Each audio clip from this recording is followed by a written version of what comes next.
සුබ දවසක්. ඔබ දන්නවා රටක් ඉදිරියට යන්න වැදගත්ම දෙයක් තමයි නීති ආධිපත්‍ය කියන එක. ඒ කියන්නේ මේ සැමට ඉහළින් තියෙන්න ඕනේ නීතිය. එතකොට ඔබ පහුගිය කාලේ දැක්කා මේ රටේ පාලකව හිටියේ නීතියට උඩින්. උන්ට ඕන විදිහට තමයි නීතිය ක්‍රියාත්මක වුනේ. ඉතින් ඔබ පහුගිය කාලේ දැකපු තක්කඩි දේශපාලන සංස්කෘතිය බෙහුනේ මේ රටේ පාලකව නීතියට උඩින් හිටපු නිසා. උන් කවදාවත් හිතුවේ නෑ උන්ට එරෙහිව නීතිය ක්‍රියාත්මක වෙයි කියලා. උන් කලේ හැමදාමත් නීතිය එක සෙල්ලම් කරපු එක. ඉතින් මම කැමති අද මම කතා කරන්න බලාපොරොත්තු වෙන මාතෘකාවට පිවිසෙන්න ඉස්සෙල්ලා මේ රටේ ප්‍රවෘත්තිමය වටිනාකමක් තියෙන සිදුවීමක් සම්බන්ධයෙන් ඔබට කියන්න. ඒ තමයි ඔබ දැක්ක පහුගිය කාලේ මේ මහදවල් අමුවේ ක්ලබ් බසන්තව ඝාතනය කළා. ඒ මිනිමරුව නීතියත් එක්ක සෙල්ලම් කරමින් හිටියා. ඔන්න අද උදෑසන ඒ ක්ලබ් බසන්ත ඝාතනයේ මහමොලකරුයයි කියන සුජීව රුවන් කුමාර් ද සිල්වා නොහොත් ලොකු පැටි කියන තැනත්තව බෙලරුස් රාජ්‍යයේ ඉඳලා ලංකාවට කුදලගෙන ඇවිල්ලා තියෙනවා. ඉතින් මේ විදිහටම තමයි අර සූත්තර පොංචා මහ බැංකුව කඩවපු අර්ජුන් මහේන්ද්‍රන්වත් කුදලගෙන එන්න උවමනා කරලා තිබුණේ. ඒත් දැන් ඌ සිංගප්පූරු රාජ්‍යයේ හැටත් වැලි ගසමින් ඌ නම් වෙනස් කරමින් කට්ටිපණමින් ඉන්නවා. ඉතින් ඒව හැමදාම හරියන්නේ නැහැ. කොයි වෙලාවක හරි ඌවත් කුදලගෙන එන්න ඕන ඔය විදිහටමයි. ඉතින් නීති ආධිපත්‍ය තහවුරු කරනවා කියනකොට තවත් එකක් තමයි මේ හැමෝටම එක විදිහට නීතිය ක්‍රියාත්මක වෙන්න ඕන කියන එක. ඒත් එක්කම ඔබ දන්නවා රජයක් විදිහට මේ රටේ සුබසාධනයට, මේ රටේ සංවර්ධන කටයුතු වලට, මේ රටේ දරුවන්ගේ අධ්‍යාපනයට, මේ රටේ සෞඛ්‍යයට ආණ්ඩුව වේදම් කරන්නේ මේ මහ ජනතාවගේ වදු මුදල්.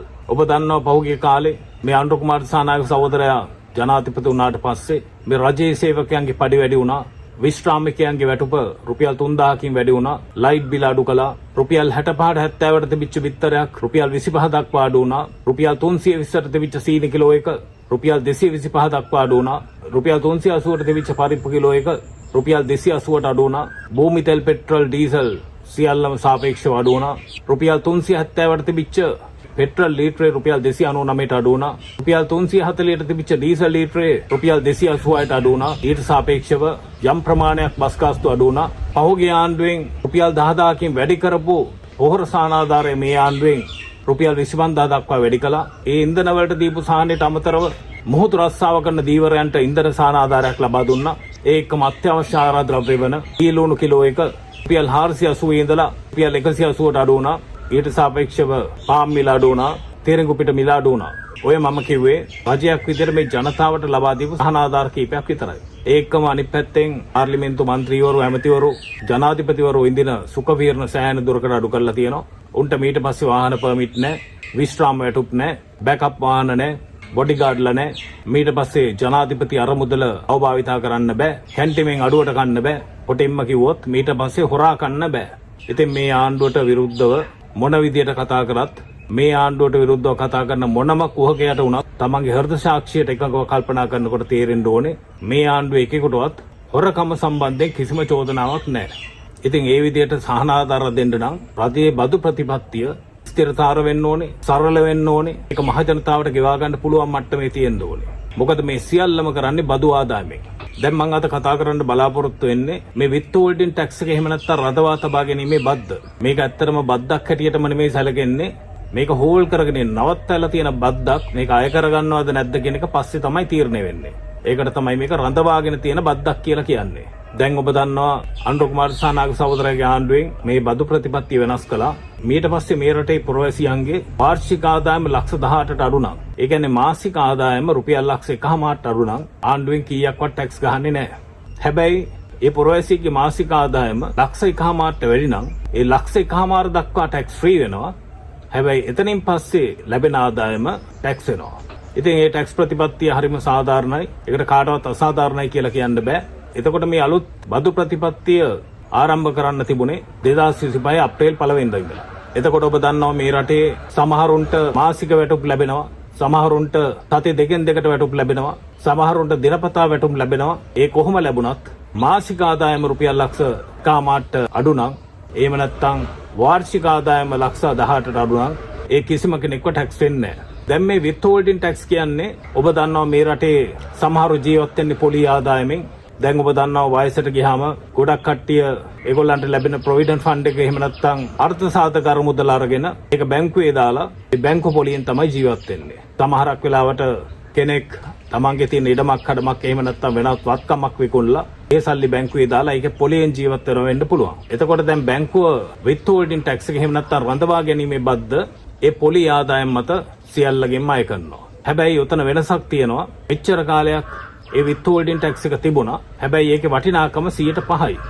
ඒ කියන්නේ බැංකුවෙන් ඒක withhold කරගන්නවා. ඒ කියන්නේ බැංකුවෙන් රඳව ගන්නවා 105ක බද්දක්. හැබැයි ඒ රඳව ගන්නේ අර තමන් බැංකුවේ තැන්පත් කළ සමස්ත මුදලට නෙමෙයි තමන්ට ලැබෙන පොලි ආදායමෙන් 105ක මුදලක් withholding tax එක කියලා බැංකුව රඳව ගන්නවා.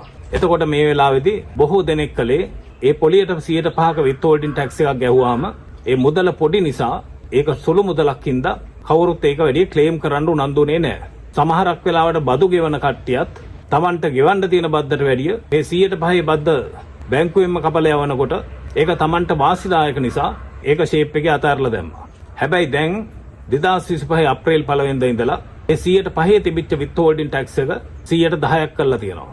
ඒ කියන්නේ ඔබට බැංකු තැන්පත් වලින් ලැබෙන පොලි ආදායම මාසිකට ලක්ෂයකමාරක් එහෙම නැත්නම් අවුරුද්දට රුපියල් ලක්ෂ 18කට වඩා වැඩි වෙනවා නම් අනිවාර්යයෙන්ම බැංකුව විසින් ඒ 10%ක withholding tax එක කපා ගන්නවා. ඉතින් ඒව අවසානයේදී මේ බැංකු ගනුදෙනුකාරයන් එකතු කරගෙන ඒවා මහ බැංකුවට යවන්නේ.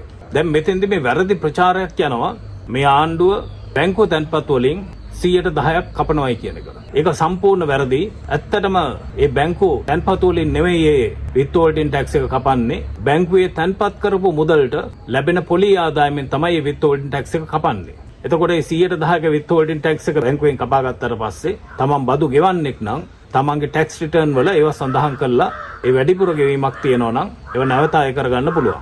හැබැයි දැන් මෙතන ප්‍රශ්න වෙලා තියෙන්නේ බැංකුව ඔය කිසි දෙයක් හැවිල්ලක් බැලිල්ලක් නැතුව මේ සියලු දෙනාගෙන්ම බැංකු පොලි වලට 110ක withholding tax එකක් ගහන එක. ඉතින් මෙතෙන්දී මේ 110ක tax එකක් කියන එක ගහන්නේ බැංකු තැන්පතු මුදලට නෙමෙයි ඒ Tamanට ලැබෙන පොලියට. කොහොම වුණත් තැන්පතු මුදල ලොකු නම් ඒ සාපේක්ෂව ඊට ලැබෙන පොලියත් ලොකු නිසා මාසික ආදායම රුපියල් ලක්ෂ 1.5ට අඩු වෙන එහෙම නැත්නම් වාර්ෂික ආදායම රුපියල් ලක්ෂ 18ට වඩා අඩු වෙන පුරවැසියන්ට එතන ලොකු අසාධාරණයක් වෙන්න ඉඩක් තියෙනවා. හැබැයි ඒ වුණාට තමන්ගේ මාසික ආදායම එහෙම නැත්නම් පොලි ආදායම රුපියල් ලක්ෂ 1.5ට අඩු නම් එහෙම නැත්නම් වාර්ෂික ආදායම රුපියල් ලක්ෂ 18ට අඩු නම් තමන්ට බැංකුවට දෙවුරුම් ප්‍රකාශයක් දීලා තමන්ගේ ගෙනුමෙන් ඒ withholding tax එක කපන එක සම්පූර්ණයෙන් නවත්තන්න පුළුවන්. ඉතින් මට තේරෙන විදිහට සමහර බැංකු වලට උනත් මේ ගැන හරි අවබෝධයක් නැහැ. ඒ නිසා මේ දවස්වල බැංකු පද්ධතියම අප්‍රසාදයට ලක් වෙලා තියෙනවා ওই withholding tax එක නිසා. මොකද මේ නීතිය හරියට බැංකුව දන්නේ නැතිකොට මේ හැමෝගෙම මේක කපා ගන්න ගියාම සාමාන්‍ය මේ tax එකට eligible නොවන පුරවැසියෝ අනිවාර්යයෙන්ම කලබල වෙනවා. නමුත් හරිම නීතිය තමයි මම අර කලින් කියපු විදිහට තමන්ගේ මාසික ආදායම රුපියල් ලක්ෂ 1.5ට අඩු නම් එහෙම නැත්නම් වාර්ෂික ආදායම රුපියල් ලක්ෂ 18ට අඩු නම් ඔය කාටවත් ටින් නම්බර් ගන්න ඕමනාවකුත් නැහැ. ඔය කිසිම දෙයක් කරන්න ඕනේ නැහැ. බැංකුවට දිවුරුම් ප්‍රකාශයක් දීලා බැංකුවට Tamanට ආදායම් බදු ගෙවීමට තරම් ආදායමක් නොතිබෙන බවට දිවුරුම් ප්‍රකාශයක් දීලා ඒ withholding tax එක කපන එක සම්පූර්ණයෙන් නවත්ත ගන්න පුළුවන්. මේක 2025 අප්‍රේල් මාසේ 1 වෙනිදා ඉඳලා ක්‍රියාත්මක වෙනවා කියලා කිව්වට යම් හේකින් කවුරු හරි පුරවැසියෙකුට එහෙම දිවුරුම් ප්‍රකාශයක් ඒ තමන්ගේ බැංකුවට දී ගන්න බැරි වුණොත් ඒ දිවුරුම් ප්‍රකාශය මැයි මාසෙ දෙන්න පුළුවන්. එහෙම යම්කිසි පුද්ගලයෙක් තමන් මේ withholding tax එකට අදාළ නොවන බවට දිවුරුම් ප්‍රකාශයක් මේ මාසෙ දුන්නා නම් අර අප්‍රේල් මාසෙ කපපු withholding tax එකත් නීතිය අනුව නම් ආපසු ඒ පුද්ගලයාගේ ගිණුමට එකතු කළ යුතුයි. අනිත් එක තමයි මේ withholding tax එක අවුරුදු 18ට අඩු බාල වයස්කාර කිසි කෙනෙකුට අදාළ වෙන්නේ නැහැ. මේක අදාළ වෙන්නේ අවුරුදු 18ට වැඩි පුරවැසියන්ට විතරයි. අනිත් එක තමයි දැන් මේ වගේ පොලි ආදායමකින් ජීවත් වෙන මේ රටේ වැඩිහිටි පුරවැසියෝ බොහෝ සංඛ්‍යාවක් ඉන්නවා. අවුරුදු 55ට 60ට වැඩි විශ්‍රාම ගත්තු කට්ටිය. එතකොට ඒගොල්ලෝ ආපහු රස්සාවල් කරන්නේ. ඒගොල්ලෝ සම්පූර්ණයෙන්ම ජීවත් වෙන්නේ මේ බැංකු පොලි මත. එතකොට කවුරුවත් නොගෙන වැදගත්ම කොටස තමයි 2025 ජූලි මාසයේ ඉඳලා මේ රටේ සියලුම ජ්‍යෙෂ්ඨ පුරවැසියන්ගේ ගිණුම් වලට ලැබෙන පොලි ආදායමට ඒ ජ්‍යෙෂ්ඨ පුරවැසියන්ට ගරු කිරීමක් විදියට ආණ්ඩුව මැදිහත් වෙලා තවත් 103ක මුදලක් එකතු කිරීම. ඉතින් ඒක කරන්නේ වෙන දෙයකට නෙමෙයි.